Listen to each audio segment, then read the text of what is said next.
ನಾನು H K Patil ಸಾಹೇಬ್ರ ಹತ್ರ ಬಂದಿದ್ದು ಮೊದಲಿಗಾಗಲೇ 10 ಡೇಸಿಂದ ನನಗೆ ಆರಾಮಿರಲಿಲ್ಲ.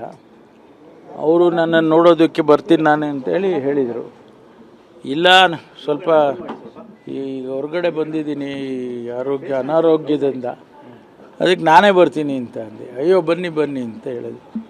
ಸೊ ಹಾಗಾಗಿ ನಾನು ಅವ್ರನ್ನ ನೋಡೋದಕ್ಕೆ ಬಂದಿದ್ದೇನೆ. ಸ್ವಾಭಾವಿಕವಾಗಿ ತಿಂಡಿ, ಔಪಚಾರಿಕವಾದಂಥದ್ದು ಮಾತುಗಳು ಎಲ್ಲ ಬಂದೇ ಬರ್ತವೆ. ಮುಂದೆ ಭವಿಷ್ಯದಲ್ಲಿ ನಾವೆಲ್ಲ ಯಾವ ರೀತಿ ಸಂಘಟನೆಗಳು ಮಾಡೋದರಲ್ಲಿ ಮತ್ತು ಸರ್ಕಾರವನ್ನು ಜನಹಿತವಾಗಿ ನಡೆಸೋದರಲ್ಲಿ ಯಾವ ರೀತಿ ಅಂತೇಳಿ ಒಂದಿಷ್ಟು ಚರ್ಚೆನೂ ಮಾಡಿದ್ದೇವೆ. ಅಷ್ಟು ಬಿಟ್ಟರೆ ಬೇರೆ ಏನಿಲ್ಲ. ಸಮಾನ ಮನಸ್ಕರ ಭೇಟಿ ಅಂತ ಸರ್, ಸತೀಶ್ ಜಾರಕಿಹೊಳಿ ನಿವಾಸದಲ್ಲೂ ಕೂಡ ಅಲ್ಲ ರೀ, ನಾವು ಯಾವತ್ತೂ ಅಸಮಾನ ಮನಸ್ಕರಾಗೇ ಇಲ್ಲ. ನಾನು ಎಚ್ ಕೆ ಪಾಟೀಲ್ ಸಾಹೇಬರು ಒಟ್ಟಿಗೆ ಮೊಯ್ಲಿ ಸಾಹೇಬರ ಮಂತ್ರಿಮಂಡಲದಲ್ಲಿ ಸ್ವೇರಿಂಗ್ ಮಾಡಿದ್ದು. ಐದು ಜನ ನಿಲ್ಲಿಸಿ ಸ್ವೇರಿಂಗ್ ಇನ್ ಮಾಡಿಸಿದ್ರು. ಅದರಲ್ಲಿ ಅವರು ನಾನು ಇಬ್ಬರು ಒಟ್ಟಿಗೆ ನಿಂತ್ಕೊಂಡು ಸ್ವೇರಿಂಗ್ ಇನ್ ಮಾಡಿದ್ದು. ಅವತ್ತಿನಿಂದ ಇವತ್ತಿವರೆಗೂ ಕೂಡ ಅಪಾರವಾದ ಇಬ್ಬರ ಸ್ನೇಹ.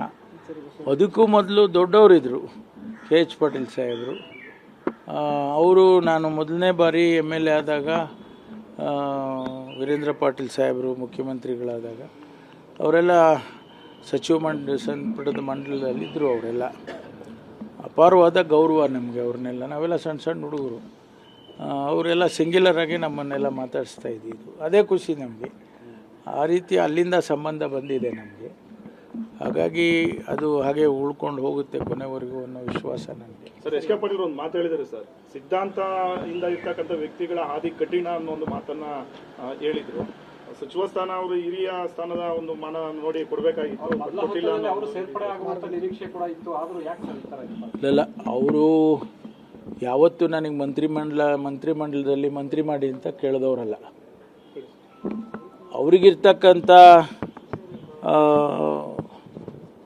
ರಾಜಕೀಯದ ಜ್ಞಾನ, ಪೊಲಿಟಿಕಲ್ ಅಕ್ಯುಮೆನ್ಶಿಪ್ ಅಂತ ಕರಿತೀವಲ್ಲ, ಅದು ಭಾಳ ಅವ್ರಿಗೆ ಅವ್ರದ್ದೇ ಆದಂಥ ರೀತಿಯಲ್ಲಿ ಅವ್ರ ತಂದೆಯವರನ್ನು ನೋಡಿ, ಆ ಭಾಗದ ಜನರ ರಾಜಕೀಯ ಆ ಭಾಗದಲ್ಲಿ ನೋಡಿ ಅವ್ರದ್ದೇ ಆದಂಥದ್ದನ್ನು ಮಾಡ್ಕೊಂಡಿದ್ದಾರೆ.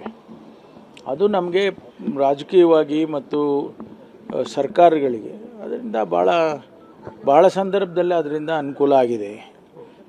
ಅದು ನಾವು ಮಿಸ್ ಹಿಮ್ ಅಷ್ಟೇ, ಬೇರೆ ಇನ್ನೇನಿಲ್ಲ.